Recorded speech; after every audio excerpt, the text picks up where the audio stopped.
Mas a gente vai agora falar de um assunto que é um tanto quanto polêmico e hoje a gente vai esclarecer essa polêmica de uma vez por todas. Até porque a gente está aqui para ouvir sempre dois lados, mas como a gente já falou no programa algumas vezes a respeito do leite, e chegaram muitas perguntas no Twitter de pessoas que já disseram terem ouvido falar que o leite seria ruim para a nossa saúde. E aí, fomos pesquisar e conversando com o Dr. Roberto Navarro, ele disse, não, então eu vou ser bonita para explicar os benefícios do leite. Por que a gente deve consumir o leite? Claro, mostrar em que momento existe uma certa cautela. É por isso que ele volta ao programa e esse é o nosso assunto. Se você quiser participar, @Carol_Minhoto. Seja bem-vindo, Dr. Roberto Navarro. Mais uma vez, que é nutrólogo e clínico geral. Eu amei esse quadro que tá ficou aqui. Bonito, né, Carol? Ficou lindo. Olha isso, a imagem do leite, coisa mais linda. É verdade. Ficou muito legal. Parabéns, doutor. Muito bacana. E eu acho que vai ficar muito claro para a gente conseguir explicar para as pessoas. Bem, vamos começar então, exatamente por essa polêmica. Entendi. Né? E essa polêmica é muito comum, Carol. Um certo modismo de achar que o leite faz mal à saúde, que o homem é o único mamífero que toma leite na vida adulta. Mas não, na verdade, se a gente vê o que as pesquisas mostram, não, né? E eu acho que ele é muito mais mocinho do que vilão. Por isso que eu realcei aqui o mocinho, tá? Então ele é mocinho. Então vamos lá. Primeira coisa, Carol, se estima que 70% da alimentação, o cálcio na alimentação humana, 70% vem do leite e derivados. Tá. Então, se você pede para alguém parar de tomar leite, você está pedindo para 70% das pessoas diminuírem o aporte de cálcio. E por que o cálcio é importante? São dois nutrientes fundamentais que o corpo precisa. O cálcio. Tá. O cálcio, hoje, para você ter uma ideia, tem estudos mostrando que uma dieta pobre em cálcio é capaz de aumentar a pressão arterial. Então, isso já é um risco você ter uma dieta pobre em cálcio. Você tem mais risco de ter hipertensão arterial. Os estudos estão mostrando que o cálcio tem um poder em diminuir as células que se proliferam exageradamente, diminuir a incidência do câncer. Tá. E existem alguns estudos mostrando a correlação de dieta pobre em cálcio com aumento do peso corporal, com obesidade. Jura? Juro. Pessoas, então, que consomem pouco cálcio. Essa pode ser uma das explicações para o ganho de peso excessivo. Pode ser. A ciência já concluiu que o cálcio entra no volume do adipócito, evitando o seu volume muito grande. Ainda em fase de pesquisa para entender o porquê, mas já existem correlações de dieta pobre em cálcio com mais obesidade. Então, o leite é a melhor fonte de cálcio. Exatamente mesmo, porque o cálcio ele tem que ser absorvido depois que você ingere. O cálcio vindo do leite ou dos derivados, mas principalmente do leite, ele tem uma absorção muito intensa. Do que está ali no copo de leite, 70% a 80% vai ser absorvido. Entendi. O cálcio presente nos vegetais, ele tem uma absorção infinitamente menor, bem menor. Não que não exista cálcio em outras fontes, Carol. Existe cálcio no brócolis, no repolho, nas sementes de gergelim, no tofu, mas a absorção é um pouco menor. Entendi. Né? Então, a fonte mais biodisponível é o leite. E a proteína também é importante para o nosso corpo, para desenvolvimento, né, para renovar células. O cálcio é uma excelente fonte de proteína. E quem vai para a academia e adora tomar um suplemento chamado Whey Protein, que é uma proteína chamada de alto valor biológico, é extraído do soro do leite. O Whey Protein é uma proteína do soro do leite, então, chamada de alto valor biológico. Algumas pessoas que até tiraram da alimentação o leite, acreditando que fosse ruim, mas estão ingerindo o whey, que é derivado é derivado do leite, então de certa forma está ingerindo leite. Quem tem a lactose é o carboidrato do leite, que a gente vai falar daqui a pouquinho quando ela não é muito interessante. Outra situação, a saúde. Sabe o que eu ia te perguntar, doutor? Não, pode colocar. No leite desnatado, a quantidade de cálcio é a mesma? Tende a ser até um pouquinho maior. Porque você retira uma parte de gordura e fica um maior volume do cálcio. Então, quem também não consome o leite desnatado achando que tem menos cálcio também, isso é mito. O leite desnatado pode até ter mais cálcio do que o leite integral. Exatamente. Os queijos também têm um teor maior de cálcio, porque sai a água que está no leite e o cálcio fica mais concentrado. Olha que interessante. Então, os leites mais leves, mais lights, podem ter mais cálcio. Raramente se extrai o cálcio quando você retira a gordura do leite. Perfeito. A saúde óssea, Carol, isso é muito importante. A calcificação dos nossos ossos e a nossa dentição, principalmente quando a gente está em fase de crescimento, a criança, o adolescente, a gente forma um osso saudável. O que é osso saudável? Ele tem que ter bastante cálcio por cada milímetro dele. Tá. A gente chama isso de mineralização óssea. Tá. A gente só consegue colocar muito cálcio nos ossos e conseguir fazer uma matriz óssea boa, o osso ficar bem forte, até no máximo uns 20 anos de idade, Carol. Jura? É nessa etapa da vida, da infância, adolescência, início da vida adulta, que você interfere diretamente na qualidade da matriz óssea. Não adianta você, aos 40 anos, aumentar a ingesta de cálcio, julgando que os seus ossos ficarão mais fortes. Entendi. Não, você só vai ter um osso com qualidade até os 20 anos de idade. Olha que Daí o interessante. risco de se querer que retire o leite da vida das pessoas. Porque um adolescente escutando isso, ele pode levar a sério. E chegar a mulher aos seus 60 anos com uma osteoporose. Porque formou um osso com menos cálcio e que vai descalcificar na menopausa. Então, a prevenção se inicia da osteoporose na adolescência e início da vida adulta. Porque até os 20 anos de idade. Isso para homens e mulheres. Homens e mulheres, ambos, tá? Principalmente a mulher, que fica mais vulnerável à osteoporose quando entra na menopausa. Perfeito. Que é uma perda, fica mais vulnerável, pode não ter, mas ela fica mais vulnerável. Então, a gente tem que tomar cuidado realmente em se dizer algumas coisas. Então, é o benefício número 2... que é a saúde óssea. Depende desse cálcio. A dentição também. A dentição também? Também depende muito do cálcio. De flúor, de silício, de estrôncio, existem outros nutrientes, mas o cálcio é um dos principais. O leite também é fonte de vitamina D.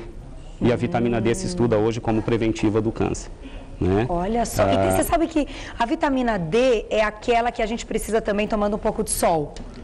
Para ser transformada, né? Isso. E eu li há algum tempo que aqui em São Paulo, praticamente todas as pessoas têm um déficit de vitamina D. Por quê? Porque a gente toma menos sol com a correria do dia a dia durante a semana, aquele sol saudável, né? Então, a ingestão do leite também pode melhorar esse quadro. O leite, ele é uma fonte de vitamina D. Não é uma fonte excelente, mas é uma fonte de vitamina D também. Perfeito. Então, também... Qual é a próxima, então? Alguns estudos, Carol, estão mostrando a correlação do leite, acreditem, com diminuição do câncer, da incidência do câncer. Porque se sabe que o cálcio entra num mecanismo muito complexo, ficaria difícil explicar, mas o cálcio, ele faz com que o nosso sistema de defesa imunológico consiga reconhecer as células que estão se proliferando exageradamente. O câncer nada mais é do que uma proliferação excessiva de uma célula. E nós temos um mecanismo de defesa que vai lá e quando essa célula começa a querer proliferar em excesso, existem vigilantes que vão lá e fazem o que a gente chama de apoptose celular, faz essa célula regredir e não mais proliferar. E o cálcio entra nessa defesa. Então vamos fazer o seguinte, doutor, vou pedir para você colocar aqui, eu vou dar um recadinho e já volto para a gente retomar e eu vou ver se tem dúvidas no Twitter. Se tiver dúvida sobre a nossa pauta dos benefícios do leite e em que caso a gente deve ter um certo cuidado, que é o que o doutor vai falar daqui a pouquinho, pode mandar, @Carol_Minhoto, e a gente já vai falar sobre isso, diminui a incidência de câncer. Olha que bacana a comprovação com os estudos. Até daqui a pouco, doutor. Voltando para o nosso assunto, estávamos falando dos benefícios do leite e já vamos retomar. E o Dr. Roberto Navarro vai explicar em que momento temos que ter mais cautela, quem deve evitar o leite, vocês já vão saber. Doutor, paramos numa parte muito importante. Foi descoberto então, né, através de estudos, que o leite diminui a incidência de câncer. O leite diminui a incidência de câncer. O cálcio, ele entra no mecanismo de defesa de células que estão se proliferando exageradamente. E tem vários, o que se faz que é mais confiável, Carol, para a gente poder estar falando isso, né, para quantas pessoas estarem vendo, existem estudos chamados de meta-análise. O que é isso? Você pega todos os estudos que estão sendo feitos sobre o mesmo assunto, e vê o número de estudos que estão falando a mesma linguagem. Entendi. Né? Se você pega 10 estudos falando que isso é assim e um estudo dizendo que não, a gente vai pelos 10 que dizem que sim. Então, agora, no último congresso de nutrologia que eu estive presente aqui em São Paulo, existem várias conclusões nesses estudos de meta-análise. Então, o que eu estou falando aqui é recente, se concluiu que o leite diminui a chance de você ter alguns tipos de câncer. Quais seriam eles, pode dizer? Tem vários, câncer de mama, câncer de cólon, mas ainda se diz que na incidência de todos os tipos de câncer, o leite protege contra alguns. Tá? E um estudo publicado aqui no Brasil, na Universidade Federal de Pernambuco, que mostrou que o consumo mais frequente de queijo coalho diminui a incidência do câncer também. Olha, queijo coalho é uma delícia. E é uma delícia. Grelhadinho, com um pouquinho de mel.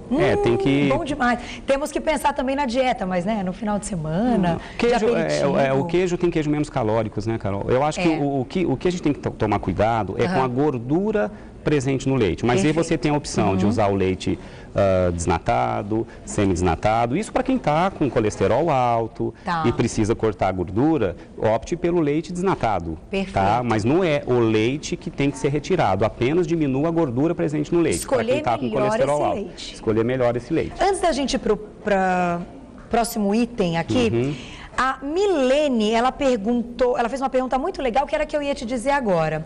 Olá, Mi, beijo para você. Gostaria de saber a quantidade de leite que devemos tomar e para as crianças também. Beijo. Pergunta bacana, porque realmente essa orientação nos falta. Quanto de leite é o suficiente? Não podemos parar de beber leite, mas em excesso ele também pode pode prejudicar o organismo. Então, qual deve ser aí essa tolerância, esse equilíbrio para a gente consumir legal? A média, Carol, é que a gente ingira pelo menos 1.000 miligramas de cálcio por dia. Tá bom, 1.000 miligramas. 1.000 miligramas. Isso para mulheres gestantes um pouco mais, para adolescentes um pouquinho mais, mas vamos colocar a média, entre 1.000 e 1.200 miligramas. Um copo de leite de 200 ml tem uma média de 280 miligramas. Então, 3 copos de leite por dia é o suficiente. Mais o cálcio que vai vir dos vegetais, que você também vai escolher, mas já é a recomendação oficial. De repente, um queijinho branco de manhã. Exatamente, um queijinho branco, um iogurte, que é uma excelente fonte de cálcio, um iogurte para quem está com colesterol alto desnatado. Né? Então, mais ou menos 2 a 3 copos por dia. 2 a 3 copos por dia. Respeitando, claro, a dieta, como você falou, quem tiver com colesterol alto ou fazendo dieta, optar pelo leite desnatado. Isso, exatamente. Vamos então para a próxima. Nosso próximo item. Então, dos benefícios temos esses aqui. Os benefícios né? Fontes de cálcio, proteína, saúde dos ossos, diminui a incidência do câncer, e acho que mais que esses benefícios... Não, isso aqui já está mais do que comprovado que o leite é maravilhoso. Né? E na gestação, então, mais ainda. Um pouquinho mais, mas não é muito, 1.200 a 1.300 miligramas, em média, né? Então, aí, doutor, para a gente, claro, tocar no assunto da cautela, algumas pessoas não podem ingerir o leite. Quais seriam essas pessoas, então, já descartando a história de todo mundo? Então, não é mais o todo mundo. Todo mundo tem que beber. Vamos às exceções. Quais seriam elas? São pontuais, exatamente, Carol. A gente só pede para evitar o leite em pelo menos 2 situações. Mesmo assim, uma tem como contornar. Primeiro, alergia ao leite. Aí é diferente, Carol. Tá bom. Alergia ao leite, você detecta lá na infância, quando a mãe retira o bebê do peito, do leite materno, e começa a dar o leite de vaca. Hoje tem linhas já prontas, em pó, e a criança começa a ter problema. Alergia à proteína do leite, que é chamada caseína, é um quadro um pouquinho mais grave. Então, traz muitas repercussões no organismo e o pediatra vai pedir para a mãe substituir. Tira o leite, passa para soja, ou algum leite chamados modificados. Então, a alergia, hoje, as estatísticas mostram que 2 a 7% das pessoas podem desencadear alergia ao leite. Tá? Outro quadro que as pessoas confundem com alergia ao leite. Tirar mesmo. Tirar, aí não tem outra opção. Detectou, foi diagnosticado, é uma doença. É uma doença, você produz anticorpos contra a proteína do leite. Entendi. Isso é uma exceção, 2 a 7%, Carol. Menos do que 10% da população tem isso. É bem pouco. Então, eu não posso dizer que isso é generalizado. A intolerância à lactose é um problema de má digestão do açúcar, do carboidrato do leite, que é a lactose. Não estou falando mais da proteína do leite. A alergia é a caseína, a proteína do leite. A lactose é um carboidrato que a gente tem que digerir e a gente produz uma enzima chamada lactase lá no nosso intestino e que muitas pessoas podem produzi-la em níveis um pouco mais baixos. Isso pode, os idosos produzem lactase em níveis mais baixos e pessoas que param de ingerir o leite na vida adulta param de produzir com tanta frequência, porque o organismo entende que não precisa de tanta lactase. Entendi. E você, quando for ingerir um leite com lactose, ter uma digestão um pouco insuficiente. Isso vai trazer cólica, gases, diarreia, flatulência, sensação de estufamento. Só que isso pode ser em vários graus. Existe uma intolerância discreta, onde você produz lactase só um pouquinho abaixo da média. Se não ingere muito leite, você nem percebe. Se você tem uma produção muito baixa de lactase e é um bebedor de leite, você vai ter um desconforto maior. Tá. Qual a opção? No mercado existem leites com baixo teor de lactose. Ou retirar totalmente, dependendo do nível. Existe a lactase também na forma sintética. Você ingere cápsulas de lactase.